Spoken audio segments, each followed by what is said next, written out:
오늘의 시대를 가리켜서 100세 시대라고 합니다. 유전자 정보인 게놈의 수수께끼가 풀려져서 잘만 살면 120세까지 살 수 있다고 합니다. 일본에는 100세 넘는 사람이 많다 그래요. 그래서 일본은 세계에서 제일 장수국가인데 120세를 목표로 살아간다고 합니다.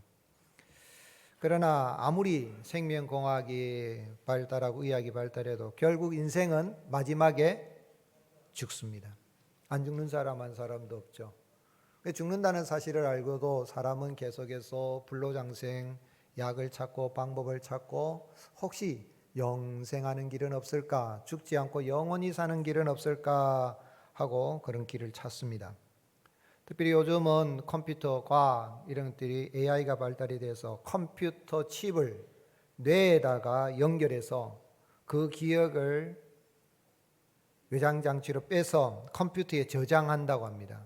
그 저장하는 기술을 통해서 2030년 얼마 안 남았네요. 이제 한 7, 8년 지나면은 이제 가상세계에서 내가 죽지 않고 이 아바타처럼 가상세계에서 영원히 살게 된다고, 그런 날이 올 수도 있다라고 그렇게 이야기를 합니다. 여러분 그렇게 살고 싶습니까? 테슬라의 일론 머스크는 2016년에 인간의 두뇌를 컴퓨터에 연결하는 것을 목표로 하는 뉴럴링크라는 회사를 설립했습니다. 이 회사는 인간, 컴퓨터, 인공지능을 연결하기 위한 침습형 초고대역폭 브레인 칩을, 뇌 칩을 개발했습니다. 그래서 머스크는 이걸 가리켜서 브레인 핏빛이라 그러는데, 이 브레인 핏빛이라는 것은 요즘 그냥 시계가 아니라 그 시계를 차고 가면 컴퓨터하고 스마트폰 연결이 되어서 오늘 내가 몇 걸음 걸었는지, 맥박수가 어떻게 되는지 이런 게 체킹이 되는 걸 핏빛이라 그럽니다. 근데 이걸 뇌에 연결해 가지고 브레인 핏빛이라는 것을 칩을 개발했는데요. 이미 2020년에 돼지의 뇌에다가 칩을 이식해서 돼지를 조종하는 그런 시연을 했습니다. 그리고 2021년에는 원숭이 뇌에 칩을 이식을 해가지고 뇌 전파로 탁구를 치는 겁니다. 뇌로, 내가 치는 게 아니고 뇌 전파를 통해서 탁구를 치는 그것을 영상을 공개했습니다. 최근에 머스크는 인간의 뇌에 칩을 이식하는 걸 지금까지 인간의 뇌에는 이식하는 게 허락이 안 됐는데 미국 식품의약국인 FDA에 신청을 했습니다. 그런데 FDA에서 이거는 윤리적으로 문제가 있다 그래서 동물에게 실험하는 되지만 인간에게는, 사람에게는 해서는 안 된다 생각했는데 최근에 허가가 났습니다. 그래서 이제는 합법적으로 인간의 뇌에 칩을 연결을 해서 이제 아마 그동안 내가 보고 또 들었던 거, 눈으로 봤던 거, 들었던 거, 이런 모든 경험했던 뇌에 저장이 다 돼 있습니다. 꿈의 세계라고 생각해 보세요. 그걸 다 백업을 받아가지고 컴퓨터에 저장해서 가상세계뿐만 아니라 좀 더 나가면 이제 이 할로그램이랄까요? 이게 공중에 이렇게 내 과거에 지나갔던 모든 것들이 나오고 육성도, 소리도 녹음이 돼 있어가지고 말도 하게 되고, 아마 그러면 영원히 살게 된다라고 할 수 있을까요? 그런 사람이 아마 새로운 그런 일들이 일어날 그런 시대를 가지고 있는데, 참 영생이라는 게 영원히 살고 싶다. 인간이 타락하기 전에는 영생하는 존재였습니다. 그러나 타락한 인간은 영생을 잃습니다. 근데 하나님이 선과학을 알게 한 나무의 열매를 따서 먹고 이제 죽게 된 이 아담과 하와가 그 에덴 동산 안에는 생명나무가 있거든요. 그 생명나무를 따먹어서 먹으면 살 수 있겠다 싶어서 그 생명나무 열매를 따먹지 못하도록 추방을 합니다.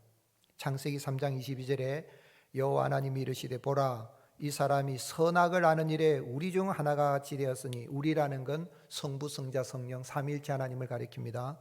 하나님처럼 되었으니 그가 그의 손을 들어 생명나무 열매도 따먹고 영생할까 하노라 하고 쫓아냅니다. 그리고 에덴 동산에는 들어오지 못하도록 하나님께 천사를 통해서 불의 하연검으로 막고 계시죠. 그렇게 인간은 타락하기 전에 영생한 존재이기 때문에 영생에 대한 늘 생각을 갖고 살아가는 거예요. 오늘 여러분, 그러나 우리는 이미 예수 그리스도를 믿는 사람은 우리가 죽어도 살고 영원히 사는 부활의 확신과 영생의 확신을 가지고 살아간 줄로 믿습니다. 그런 기쁨을 가지고 믿음을 가지고 살아갈 수 있기를 주님 축복합니다. 그런데 과연 어떻게 하면 내가 죽지 않고 영생 얻는 것에 대한 확신을 가지고 내가 죽음의 순간이 다가와도 나는 죽지 않고 영원히 산다는 그 확신을 가지고 살아갈 수 있겠습니까? 내가 오늘 밤에 잠을 자는데 내일 아침에 오늘 밤이 끝이다. 오늘 밤이 끝이고 내일 아침 못 일어난다 그러면 잠자리에 잘 들 수 있겠습니까? 아이고 내일 못 일어났는데 잠을 못 이룰 거예요. 그런데 내일 아침에 내가 일어날 수 있다는 그 확신이 내일 아침에 일어날 수 있는 확신이 있으면 편안하게 잠자리에 들게 되겠지요. 그것처럼 내가 이 세상에 살다 언젠가 죽는데 난 죽음으로 끝나지 않고 영원한 하나님의 나라 영생을 하게 된다는 확신이 있으면 죽음에 대한 두려움도 없고 이 세상에 살아갈 때 어떤 것도 두려워하지 않고 늘 기쁨과 감사가 넘치는 행복한 삶을 살아갈 수 있을 것입니다. 그런데 과연 어떻게 하면 그러한 삶을 살아갈 수가 있겠습니까? 우리가 지금 레위기를 묵상하고 있는데요. 레위기를 나누는 부분을 어떤 학자들마다 다르지만 지난 주일에는 두 가지 부분으로 나눌 수 있다라고 말씀드렸어요.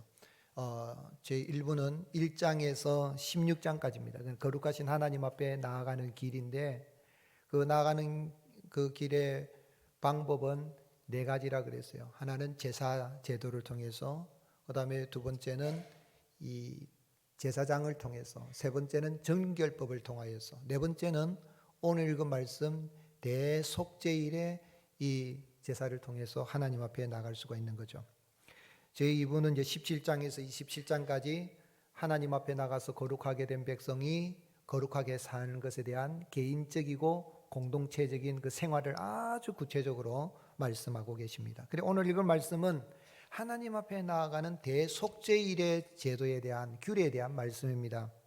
하나님은 1절에서 5절에 보면 모세를 통해서 아론이 속죄소에 들어가기 위해서는 그 순염소 2마리로 속죄제를 드리고 순양 1마리로 번제를 드리고 물로 몸을 씻고 거룩한 옷을 입고 나오라. 이 거룩한 옷이라는 것은 원래 대제사장이 입는 옷이 따로 있습니다. 아주 아름답습니다. 휘황찬란한 그런 아름다운 옷인데, 그런데 이 속죄소에 들어가 1년에 한 번 7월 10일에 들어가는 그때는 옷을 전부 하얀 옷을 입는 거예요. 세마포 이 속옷을 입고 세마포 바지 속바지를 입고 그리고 세마포 띠를 띠고 머리에는 세마포 관을 쓰는 거예요. 쉽게 생각해서 옛날에 임금님이 죽으면 궁궐에서 이 옷을 입는 사람들이 다 하얀 그런 옷을 입잖아요. 그런 것을 생각할 수 있어요. 대제사장이 그 옷, 일상에 있었던 대제사장 제사할 때 입는 옷은 벗어버리고 이건 마치 이 장례식 때 입는 그런 하얀 옷을 같은 그런 모습입니다. 머리에 관까지도 하얀 세마포 관을 쓰고 가는 거죠. 무슨 이야기입니까? 죄를 지고 가는 거예요. 그 죄의 그 결과는 죽음이라는 거. 하나님 앞에 백성들의 죄를 지고 1년에 딱 하루 7월 10일 날 대속죄일 날 그렇게 가는 겁니다. 그리고 이제 6절에서 10절에 보게 되면 하나님은 아론이 자기와 집안을 위해서 수송아지로 속죄제를 드린 다음에 두 염소 중에 한 마리는 잡아가지고 하나님을 위해서 이렇게 제비 뽑아진 그는 속죄제를 드리고 또 아사셀을 위해서 뽑은 이 염소 한 마리는 이 피를 뿌려서 이제 산채로 광야로 보내는 그런 의식을 말씀을 오늘 우리가 읽었습니다. 근데 여기서 한번 우리가 생각해 볼 수 있는 게요. 매일 아침 저녁으로 제사를 드려요. 제사장은 매일 아침 저녁으로 제사를 드립니다. 우리가 새벽 기도하고 저녁 기도하는 것처럼 매일 아침 저녁으로 이렇게 상번제라 그래요. 하나님 앞에 번제를 드리고 소제를 드리고 화목제를 드리고 속건제, 속죄제를 드리는데 이런 제사를 통해서 정결하게 할 수 있어요. 그리고 제사장을 통해서도 정결하게 할 수 있어요. 그리고 이제 정결법 예식을 통하여서 11장부터 15장까지 정결법에 대한 예식을 했습니다. 그런 말씀해 줬습니다. 먹는 거라든지 또는 질병의 문제, 이런 나병의 문제, 이런 부정한 것에 대해서 깨끗하게 하는 이런 하나님 앞에서 제사도 5대 제사가 있습니다. 방법도 여러 가지 이런 4가지 방법으로 이렇게 제사를 드렸으면 하나님이 제사도 그렇게 종류도 많이 했으면 하나님 앞에 나올 때에 다 용서 안 받고 그렇게 할 수 있잖아요. 그런데 또 하나님은 1년 가운데 다 하루 7월 10일 신년입니다. 우리는 유대인들은 7월이라고 하지만은 이제 이스라엘 보면은 1월 달입니다. 1월 신년이죠. 신년 1월 10일 날, 1월 1일 날은 이 불임절이라 그래가지고 신년을 맞이하는 행사를 하고 1월 이제 7월 10일이 이제 우리로 말하면 1월 11일 날 그때는 하나님은 대속죄일을 가지는 거예요. 그렇게 제사를 지내게 하시는데 왜 하나님께서 그렇게 하십니까? 그냥 상번제로 드리는 이런 제사 제도나 정결법을 통해서도 얼마든지 죄를 용서하실 수가 있잖아요. 그런데 대속죄일을 꼭 이를 또 정해가지고 그렇게 또 하나님이 하신 이유가 뭐겠습니까? 여러 가지 정결법 제사 제도 있지만 그만큼만 해도 거룩하신 하나님 나는데 아무 문제가 없을 것인데 왜 대속죄일 제도를 주셨을까요? 그리고 본문을 통해서 어떻게 하면 우리가 죽지 않고 영생을 얻고 명생의 확신을 가지고 행복한 삶을 살아갈 수 있는 길을 알 수가 있겠습니까? 여호와 하나님께서 제사법과 제사장 정결법을 통해서 하나님께 나아가는 길 외에 대속죄일을 통해 하나님께 나아가는 길을 말씀하신 것은요, 하나님께서 대제사장의 이 대속죄일에 드린 속죄를 통해서 하나님 앞에 나오는 자들을 만나주시고 생명을 주시는 분인 것을 알게 하기 위함인 것입니다. 하나님은 이 대속죄일의 속죄를 통해서 나오는 자의 모든 죄를 용서하시고 모든 부정과 허물을 다 정결케 하시고 뿐만 아니라 만나주십니다. 그리고 죽지 않고 살게 하시는 생명을 주시는 분입니다. 2절 말씀 여호와께서 모세에게 이르시되 내 형 아론에게 이르라 성소의 기장 안 법궤 위 속죄소 앞에 아무 때나 들어오지 말라 그리하여 죽지 않도록 하라. 이는 내가 구름 가운데서 속죄소 위에 어떻게 한다고요? 나타남이라. 여러분 하나님이 나타나는 게 놀라운 일이에요. 목사가 새벽에 나와서 기도하는데 하나님이 짠 나타나면 어떻게 될까요? 기절초풍이 죽습니다. 죽습니다. 거룩하신 하나님 앞에서 죽습니다. 태양을 눈으로 보면 눈이 멀어버리는 것처럼 죽습니다. 그런데 하나님이 만나주실 뿐만 아니라 죽지 않고 이렇게 살게 해주시는 것이죠. 나답과 아비후가 아론에게는 큰 상처와 아픔이 있습니다. 하나님 섬기면서 얼마나 큰 상처를 받았습니까? 그것도 하나님 앞에 분향하다가 장남하고 차남이 죽었습니다. 다른 것도 아니고 죄 지은 거 아니에요. 뭐 음란한 짓을 한 것도 아니에요. 하나님 앞에 분향하다가 예배드리다가 제사하다가 여호와의 불에 타 죽은 겁니다. 뿐만 아니라 장례도 치르지 못했어요. 장례 누가 치렀습니까? 사촌들이 형제들이 장례를 치렀어요. 속 생각하면 하나님이 이럴 수 있습니까 하고 원망이 생기고 불평이 생기고 큰 상처를 가진 거예요. 그런데 오늘 나답과 아비후가 죽은 후에 두 아들이 여호와 앞에 나가다가 죽은 후에 여호와께서 모세에게 말씀하셨다. 하나님께서 이 아론도 자칫하면 하나님이 나도 죽일 수 있겠구나. 그리고 삼남 사남도 그죠? 엘레세로 이다말도 하나님 죽일 수 있겠구나 라는 생각을 가질 수가 있거든요. 하나님이 나왔는데 그것도 대속죄일 1년에 한 번 나올 때 실을 묶어가지고 혹시 죽을 수 있으니까 그래 들어가라 그러면 얼마나 두렵겠습니까? 그런데 하나님이 이제 대속죄일을 통해서 하나님 앞에 속죄제를 드리고 번제를 드리고 나오면 내가 죽이지 않고 살게 할 뿐만 아니라 그에게 영광 가운데 구름 속 가운데서 그에게 나타나고 그를 만나 줄 것이다. 생명을 줄 것이다. 그 말씀. 오늘 여러분 하나님은 얼마든지 상번제로 드리는 제사를 통해서도 이스라엘 백성들의 죄를 용서하시는 분입니다. 그런데 1년의 대속죄를 정하신 것은 이스라엘 백성들의 아론이 지은 죄뿐만 아니라 이스라엘 아론을 용서하시고 만나주신 건 이스라엘 백성들이 일상생활 속에서 짓는 모든 죄와 모든 부정함과 모든 허물을 깨끗하게 용서해 주신다는 것을 깨달아 알기 위해서 그들을 죽이지 않고 살리시는 분이라는 것을 알게 하겠습니다. 16절에 곧 이스라엘 자손의 부정과 그들이 범한 모든 죄로 말미암아 지성소를 위하여 속죄하고 그들의 부정한 중에는 회막을 위하여 그같이 할 것이라. 오늘 여러분 하나님 앞에 제사를 드린다고 번제를 드리고 막 속죄제 속건제 드리고 하면 제단이 더러워져요. 인간이 죄인이 왔다 갔다 하니까. 그리고 제사장도 죄인이잖아요. 성소에 들어와서 속죄하게 드리는데 그거로 말미암아 성소도 더러워져요. 뿐만 아니라 지성소도 더러워져요.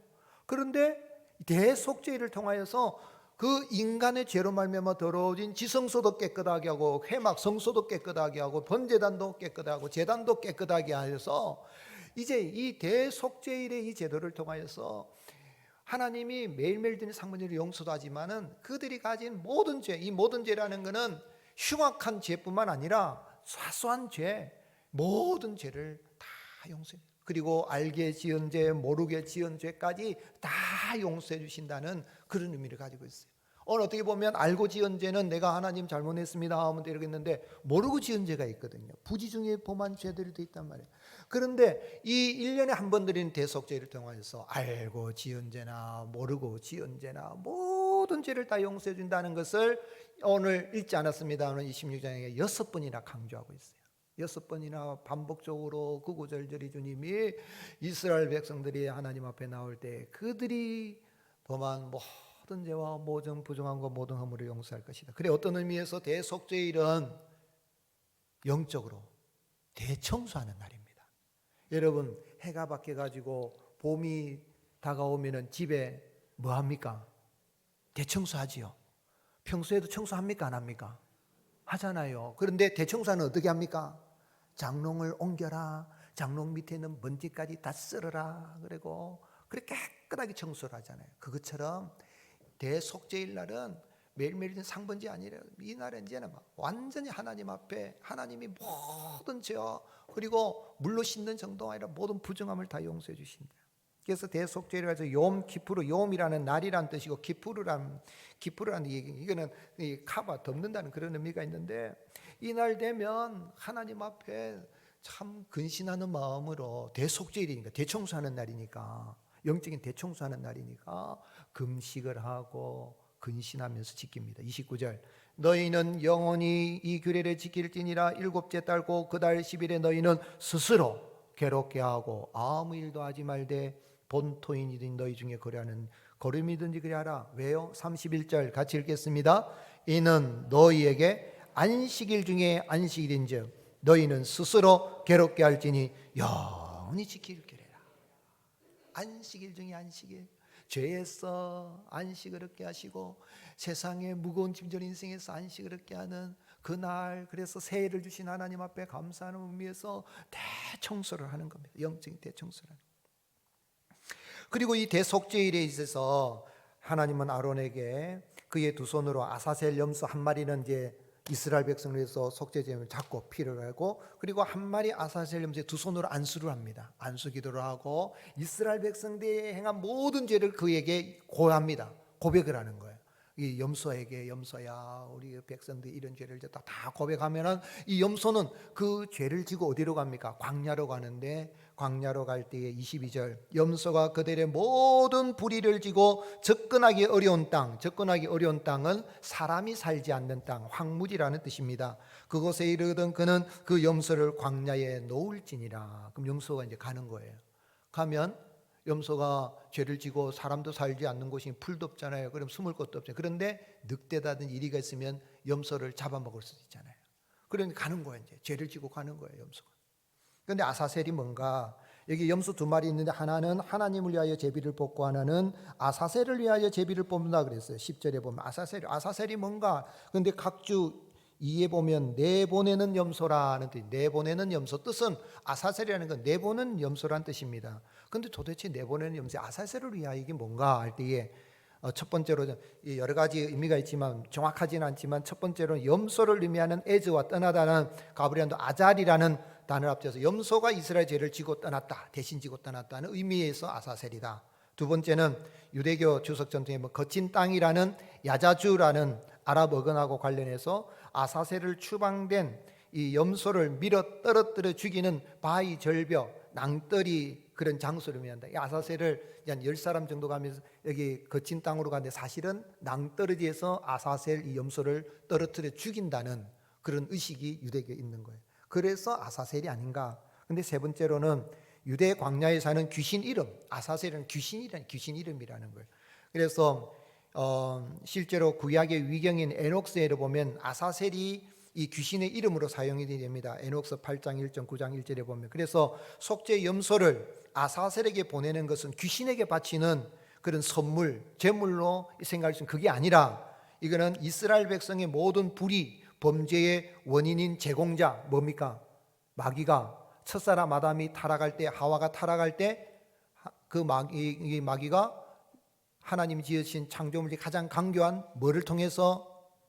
뱀을 통해서 죄를 짓게 했잖아요. 이게 이 마귀가 죄의 원인이죠. 귀신이 죄의 원인이죠. 그래서 그에게 죄를 돌려보낸다는 의미에서 아사셀을 위한 것이다 라고 이렇게 학자들이 해석을 합니다. 그러나 어떻게 해석을 하든 간에 중요한 건 뭐냐면 이 염소는 이스라엘 백성들의 모든 죄를 지고 광야로 갔다는 이야기는 이제는 그 광야로 가는 그 죄를 지고 하는 걸 보아서 모든 죄로부터 분리가 되어졌고, 이제는 지난날의 나의 모든 죄는 다 지나가 버렸고, 지난날의 나의 부정함도 다 지나가 버렸고, 이제는 나는 용서를 받았다. 모든 죄에서, 모든 허물에서, 모든 부정함에서 용서를 받고 자유하게 되었다는 것을 상징적으로 보여주는 것입니다. 오늘 여러분, 그 하나님 앞에서 대속죄의 속죄를 지고 하나님 앞에 나오는 자를 알고 지은 죄나 모르고 지은 죄나 어떤 죄를 지었든 다 용서하실 뿐만 아니라 죽지 않고 살게 하시고 생명을 주시는 그 하나님이 우리에게 영생을 주시기 위해서 사람의 몸을 입고 이 땅에 오셨습니다. 그분이 누구시죠? 그분이 우리 구주 예수 그리스도이십니다.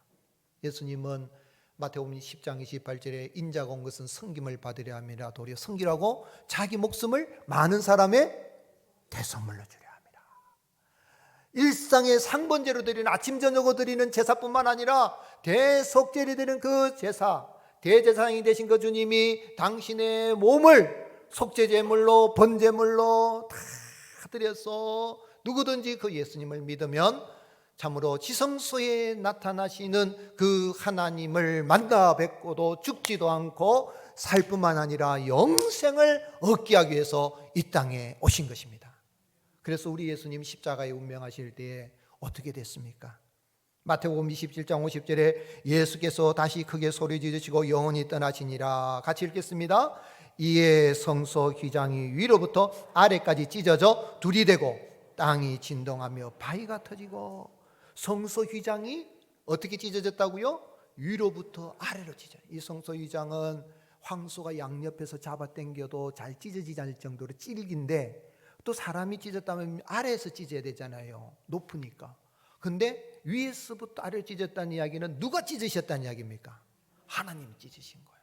이 성소, 지성소에 나가는 휘장, 대제사장 1년에 한 번 그것을 찢었다는 이야기는 이제는 누구든지 예수 그리스도를 믿는 사람은 모든 죄에서, 모든 부정함에서, 모든 허물에서 다 용서받고 정결하게 되어서 시은소 보좌 앞에 예수님을 믿는 보혈의 공로를 의지하고 나갈 수 있는 길이 열리게 되었다는 의미인 것입니다. 얼마나 감사합니까? 그래서 이브리스 기자는 이브리서 10장 19절에 그러므로 형제들아 우리가 예수의 피를 힘입어 성소에, 지성소에 들어갈 담력을 얻었나니.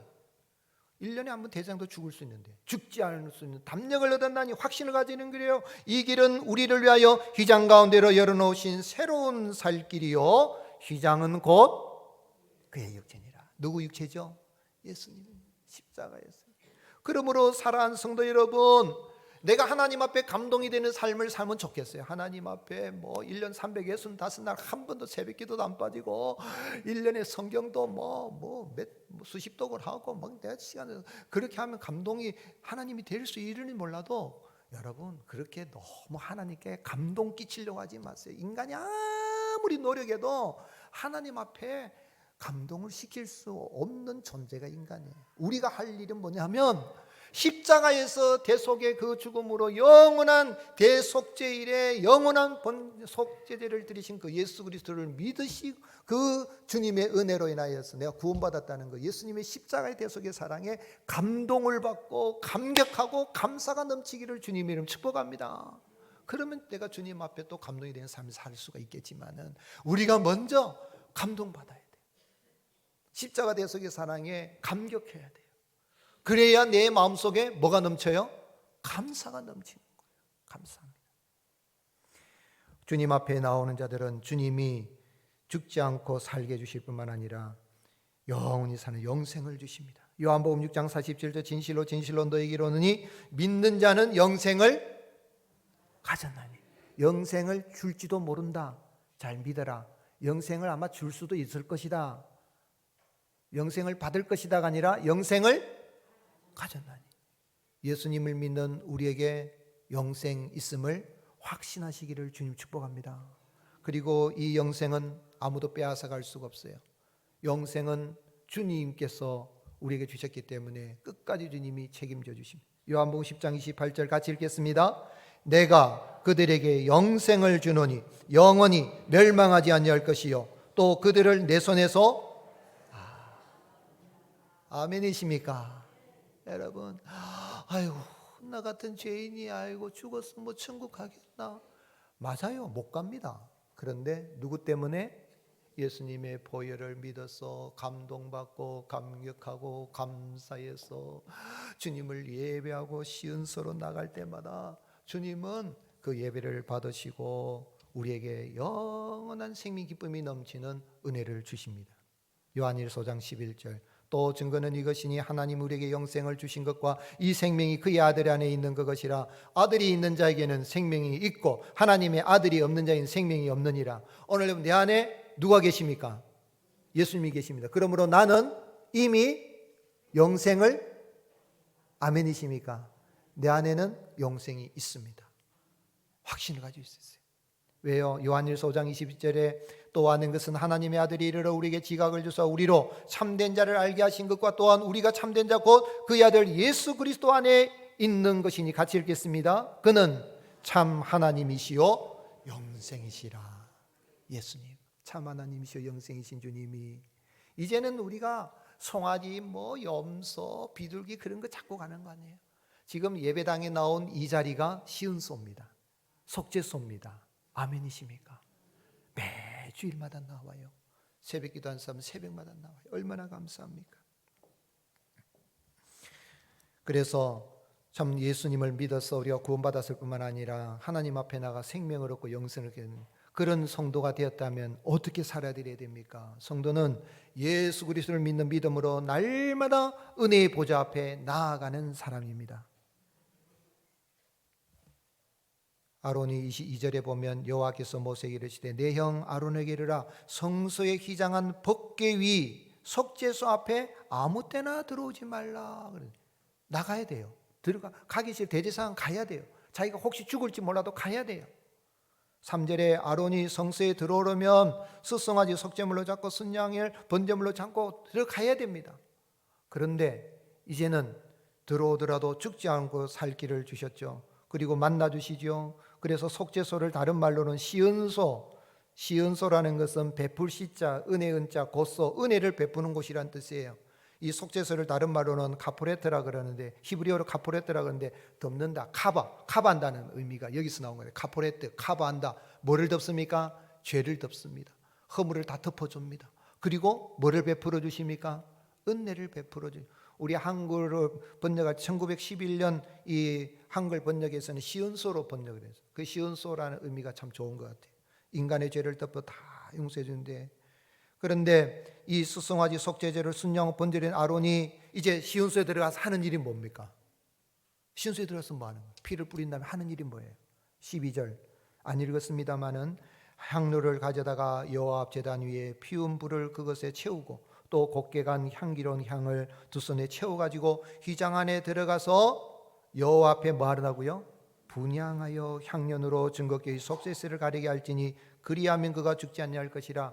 지금 아론의 장남과 차남 나답과 아비후가 뭐 하다가 죽었습니까?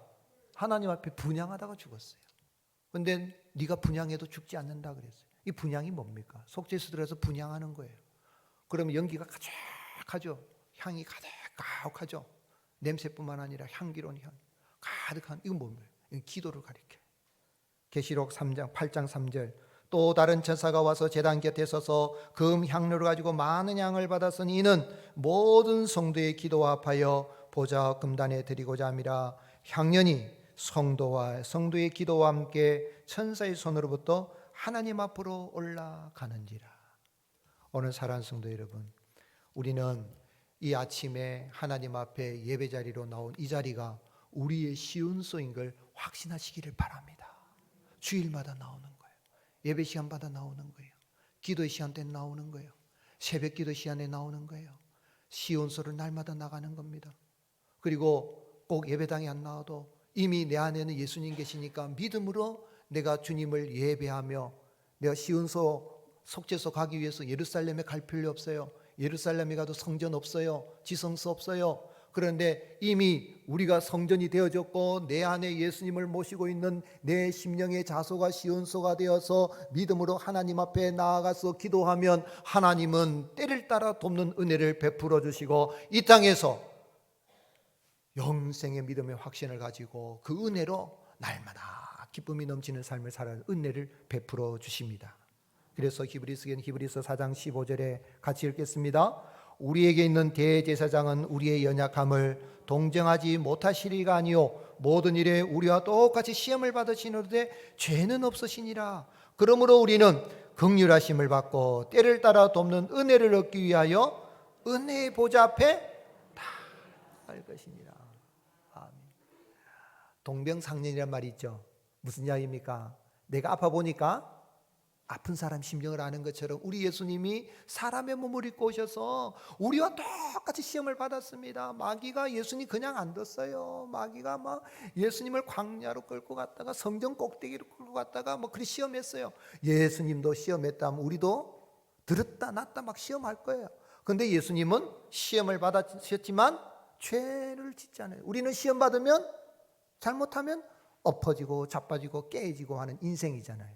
그런데 죄가 없으시고 모든 시험과 모든 유혹과 모든 욕망을 다 이기신 그 주님께서 우리를 어떻게 여기신다고요? 긍휼히 여기셔요. 긍휼이라는 단어는 체휼로 번역했어요. 구번역에서는 체휼이라는 건 뭐냐면 갓난 아기가 막 아파가지고 열이 39도 막 40도 올라가면 엄마가 어떻게 될까요? 엄마 몸에 막 땀이 나고 막 애간장이 타는 거지. 연결이 안 돼 있는데도 엄마 그게 체휼이에요. 몸으로 막 어떻게 하는 그게 체휼이에요. 그렇게 우리가 힘들 때에 주님이 아파하시면서 그런데 그 긍휼히 여기시는 하나님의 은혜, 때를 따라 도우신 하나님의 은혜를 얻을 수 있는 게 뭐냐면 주님을 믿는 믿음으로 예배 자리에 나와서 기도하고 시온소 보좌 앞에 은혜의 보좌 앞에 나아가기만 하면 주님이 은혜를 베풀어 주시는 것입니다. 세상 살아가면서 전쟁과 질병과 죽음과 배신과 가난과 사건 사고가 끊어지지 않는 이 세상에 뜻하지 않는 일들로 인하여 우리가 어려움과 고통과 상처와 아픔을 지고 가고 있는데 우리를 불쌍히 여기주시는 정도가 아니라 때를 따라 도와주시는 은혜를 베푸시기에 우리는 예수 그리스도의 이름을 믿는 믿음으로 예배 자리에 시온소 자리에 나가고 내 있는 자리에서 기도하고 나가는 것입니다. 그 은혜가 넘치기를 주님을 축복합니다. 어느 날 스펄전 목사님이 울고 계셨어요. 그래서 사모님이 아니 왜 우세요? 힘든 일 있어요? 목회가 그렇게 힘들어요? 그랬어요. 뭐 슬픈 소식이라도 들었어요? 그랬더니 스펄전 목사님이 눈물을 거치고 이야기합니다. 내가 지금 울고 있는 이유를 알고 싶소. 그건 말이요, 오늘은 내가 십자가를 생각해도 아무런 감동이 없어. 그냥 매너리즘에 주일 예배인갑다, 새벽 기도인갑다, 수요 기도인갑다. 특별히 목사는 안 그렇겠어요. 인도하는 사람이니까 또 인도해야 되는갑다. 십자가를 생각하는데 내게 아무런 감동이 없어. 이 사실이 너무나도 가슴 아프게 느껴져서 나에게 십자가의 감격이 없고 이렇게 메말라 있는데 어떻게 다른 사람에게 십자가를 바라보라고 말할 수 있단 말이요. 그게 슬프요. 오늘 여러분 예수 그리스도의 십자가로 날마다 감동을 받고 감격하고 감사하고 기뻐하며 예수님의 그 십자가 앞에 의지하고 시온소 보좌 앞에 날마다 더 가까이 나아가는 주님의 은혜를 받는 그런 참으로 승리의 복된 삶을 살아가는 저와 여러분이 되시기를 예수님의 이름으로 축복합니다.